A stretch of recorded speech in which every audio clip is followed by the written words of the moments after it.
Sriwijaya FC, SFC, akan melakoni partai berat melawan PSMS Medan di home base Stadion Gelora Sriwijaya Jakabaring, GSJ, Palembang, Sabtu 12 Oktober 2024 pukul 15.30 waktu Indonesia Barat. Klub veteran yang lahir tahun 1950 juga pernah menjadi rival Sriwijaya FC sebagai derby Sumatera di Liga 1. Dari sana sudah jelas klub ini tidak akan mudah untuk dikalahkan nantinya. Wajar Sriwijaya FC buat persiapan lebih. Dilihat dari klasemen sementara Liga 2 Grup A PSMS Medan ada di posisi keempat dan telah kantongi 8 poin.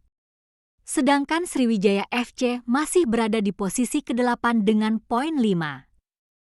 Sadar dengan beratnya laga nanti, asisten pelatih Sriwijaya FC Amirul Mukminin meminta bantuan pemain ke-12. Dia sangat berharap pemain ke-12 baik itu fans dan 3 supporter Laskar Wongkito Sriwijaya Mania, S-Men, Singa Mania dan Ultras Palembang untuk semuanya datang.